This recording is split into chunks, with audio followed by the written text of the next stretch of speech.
Hello everyone, welcome back to our channel dear লাইফস্টাইলে সবাইকে স্বাগত। আজকের ব্লগটা একদম ব্রেকফাস্ট টেবিল থেকে শুরু করছি। অ্যাকচুয়ালি আমাকে আজকে একটু তাড়াতাড়ি ডিউটি যেতে হবে, কিছু আর্জেন্ট কাজ আছে, তাই জন্য একদম সকাল সকাল রেডি হয়ে গেছি। মানে একদম নিঃশ্বাস ফেলার সময় নেই, এত তাড়াহুড়ো লেগে গেছে। আর এত সকালে তো মা ব্রেকফাস্ট এরকম কিছু রান্না করে দিতে পারিনি, বা পারেও না, কেননা আমাদের আবার টিফিন করে দিয়েছে কাজের জন্য। তো ঘরে ব্রেড বাটার ছিল, এটাই ভরসা, তো সেটাই খেয়ে নিলাম। আর আমি বাজার থেকে আসার সময় সিঙ্গারা কিনে নিয়েছিলাম, সকাল সকাল তেলে ভাজা।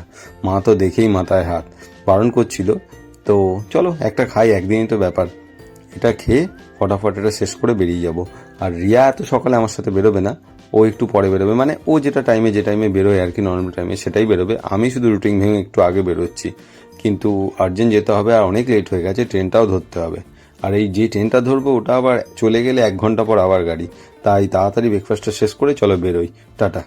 আর এই যে ভগবান দর্শন করে আমি বেরিয়ে পড়লাম, দিনটা যেন ভালো যায়, ডেলিকার কাজ এটাই।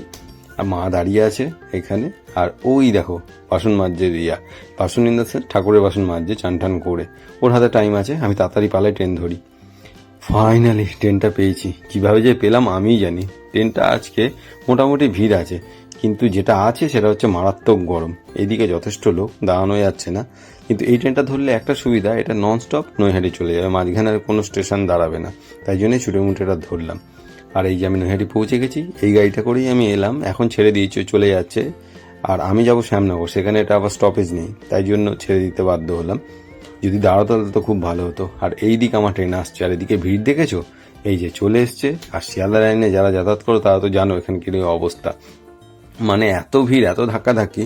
চলো তাড়াতাড়ি ট্রেনটা ধরে নিই, তোমাদের সাথে আবার আমার দেখা হবে রাত্রিবেলা, সারাদিন পর। ওহ ফাইনালি রাত্রিবেলায় ব্যান্ডেল স্টেশন নামলাম, বাড়ির দিকে যাচ্ছি। আজকে একটা ইনভিটেশন আছে, মানে আমার বড় মামির মা বাবার 50তম বিবাহ বার্ষিকী। তো সেই মতো প্ল্যান ছিল তাড়াতাড়ি বাড়ি আসার। রিয়া অলরেডি পৌঁছে গেছে, আমারও ঢোকার কথা ছিল, কিন্তু ট্রেনে এত গন্ডগোল, আমি 1 ঘন্টা লেট চলছি। আর রিলেটিভরা সবাই ওখানে পৌঁছে গেছে, মা ফোন করছে বারবার।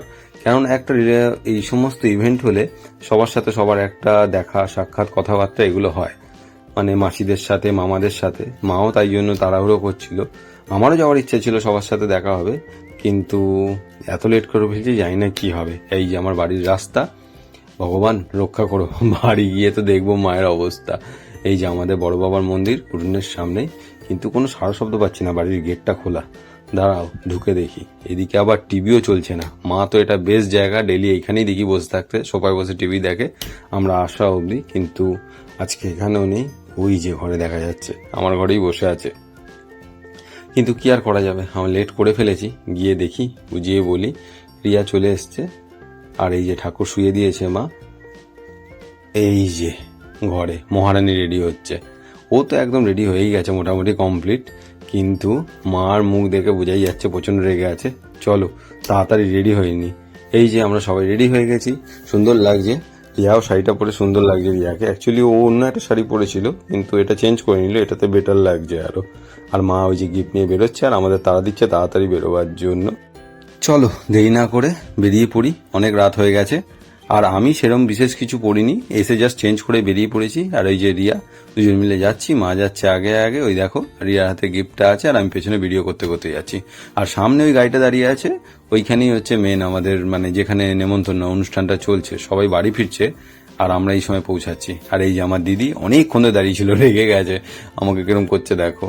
তো ও আগে চলে এসেছিল, কিন্তু আমাদের এতটা লেট হয়ে গেছে কি আর বলবো, 10:30টার বেশি বাজে হয়তো, এখন অলমোস্ট 11টার কাছাকাছি হচ্ছে। আর এই যে আমরা যাচ্ছি, সবার আগে গিয়ে গিফটটা দিয়ে সবার সাথে দেখা করব। এই যে আমার মাসি, ভাই, ভাইয়ের বউ, আমার ভাইপো, এই যে বাবা, এই যে গণেশ দা, সবাই দাঁড়িয়ে আছে। আর ওই যে পেছনে চলছে খাওয়া দাওয়া, আর একদম শেষে আছে যাদের নিয়ে অনুষ্ঠান, এদিকে নাচানাচি চলছে। মোটামুটি ফাঁকা হয়ে গেছে, সবাই চলেই গেছে। এই যে কিছু কিছু লোক খেতে বসছে, আমরাও খেতেই বসবো, বাবা তো বসেই পড়েছে। কিন্তু সবার আগে যাদের অনুষ্ঠান, যার জন্য আসা, তার সাথে দেখা করে আসি। আর এই যে ইনি হচ্ছে আমার বড় মামির মা, এনারই 50 বছর বিবাহ বার্ষিকী পালন হচ্ছে। আর এই যে আমার বড় মামি আমার সাথে দাঁড়িয়ে, এই আমি একটু ইয়ার্কি মারছিলাম তাই জন্য হাসছে। আর এই যে বড় মামির মা, আর এটা পাশে হয়তো ওনার বৌমা। কিন্তু দাদুকে দেখতে পাচ্ছি না, মানে ওনার হাজবেন্ড। চলো পরে দেখা করছি। আর এই যে দিদি, গণেশদা আর আমি একটু ছবি তুলছিলাম, ভিডিও করছিলাম, কিন্তু খিদে পেয়ে গেছে বলে খেতে বসে পড়েছি। রিয়ার মুখটা শুকিয়ে গেছে, ডিউটি করে এসছে তো ওর এমনিতেও ভালো লাগছিল না, তার মধ্যে যা গরম, কিন্তু তবুও এসছে একদম ক্লোজ রিলেটিভ বলে। এই যে একটা হাসি দিল। আর এইখানে মা বসে আছে, বাবা, দিদি সবাই বসে পড়েছে, আর আমরাও বসে পড়েছি। কিন্তু যেখানটা বসেছি মারাত্মক গরম, ফ্যান আছে কিন্তু ফ্যানটার উল্টো দিকে আমরা বসেছি। এদিকে একটা সুবিধা হচ্ছে, সামনে যা হচ্ছে মানে নাচ গান যাই করছে সেটা আমরা দেখতে পাচ্ছি। গরম লাগছে তবু এটাও এনজয় করার মতো একটা জিনিস। ওই যে ওইখানে দেখো দিদা নাচছে, মানে যার বিবাহ বার্ষিকী অনুষ্ঠান। আর এই যে হলুদ পাঞ্জাবি পরে ইনি হচ্ছে দাদু, মানে আমার বড় মামির বাবা আর কি। এনারই অনুষ্ঠানে আমরা গেছি। কিন্তু কি আর করা যাবে, খিদে পেয়ে গেছে, ফটাফট খাই। প্রথমেই চলে এলো আমাদের নানপুরি আর চানা মশলা। তো আমার নানপুরি খেতে ভালোই লাগে, চানা মশলা ভালো লাগে। রিয়া অতটা পছন্দ করে না লুচি বা এরম ময়দার কিছু, কিন্তু ওই দেখলাম সবার আগে ছিঁড়ে খাচ্ছে। আমি আগে দেখছি কেমন লাগে ওর এক্সপ্রেশনটা, তারপরেই আমি খাবো। তো দেখে তো মনে হচ্ছে ফাটাফাটি, ও যে এক্সপ্রেশন দিল। চলো আমিও টেস্ট করে দেখি।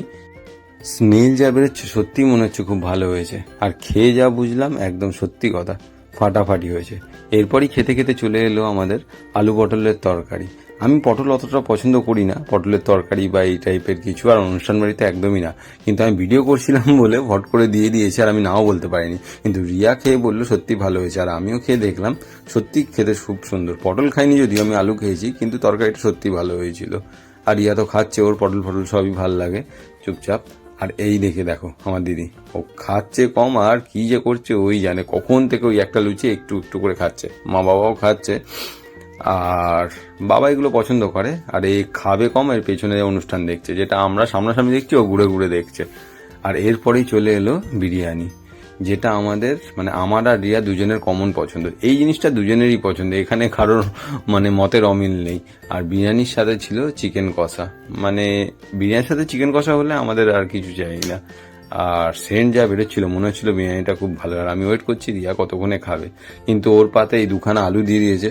ও আবার আলু খেতে পছন্দ করে না বিরিয়ানির। সবাই শুনলে হাসবে, আমি তো ভাবি তুই বিরিয়ানি খেয়ে আলু পছন্দ করিস না, সেটাও আর কি।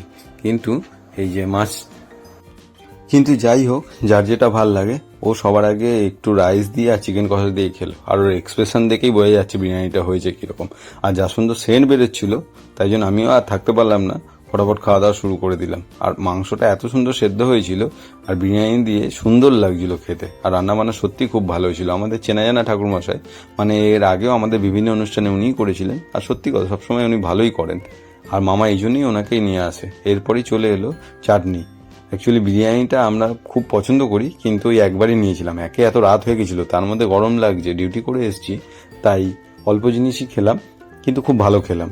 চাটনি দিয়েছে, কিন্তু পাঁপড় দাদা এখনো আসেনি, মানে যিনি পাঁপড় দিচ্ছিলেন উনি পেছনে এক জায়গায় দাঁড়িয়ে গেছিলেন। আর রিয়ার তো চাটনির সাথে পাঁপড় লাগবে, বিয়ে বাড়িতেও এই কোনো অনুষ্ঠান বাড়িতে ওর চাটনি মাস্ট, যেরকম যাই খাক না কেন চাটনি ওর লাগবেই, চাটনিটা খাবেই। তো চাটনি পাঁপড় দিয়ে গেল, তো আমি খেয়ে নিলাম। আর এদিকে খেতে খেতে নাচও দেখছি ওইখানে, মানে একের পর এক সবাই ডান্স করেই যাচ্ছে, যেটা হয় আর কি একদম শেষ বেলায় অনুষ্ঠানের। শুধু ফ্যামিলির লোকরা আছে, আউটসাইডার কেউ নেই, বাইরের লোকেরা। তো ওরা নিজের মতো এনজয় করছে, আমি খাচ্ছি, এনজয় করছি। কিন্তু রিয়ার এখনো চাটনি পাঁপড় শেষ হয়নি, ওই দেখো ও খাচ্ছে। রসগোল্লা চলে এসছে, আমার চাটনি খাওয়া হয়ে গেছে, কিন্তু ও খাচ্ছে। তো এরপরেই চলে এলো রসগোল্লা, চকলেট রসগোল্লা, মিষ্টিটা খুব ভালো করেছিল। আর এই যে আমি দিদিকে বললাম একটু এদিকে পোজ দে, আর ও কিভাবে খাচ্ছে দেখো। আর আমার বড় মামি চলে এসছে, মিষ্টি দেওয়ার লোক ছিল, তবুও নিজের লোক তো একটু স্পেশাল ট্রিটমেন্ট আর কি, তাই জন্য নিজে হাতে রসগোল্লা নিয়ে এসছে। আর ওই যে দিদিকে একটা দিল, ও খাবে না বলছে, তাও জোর করে দিল।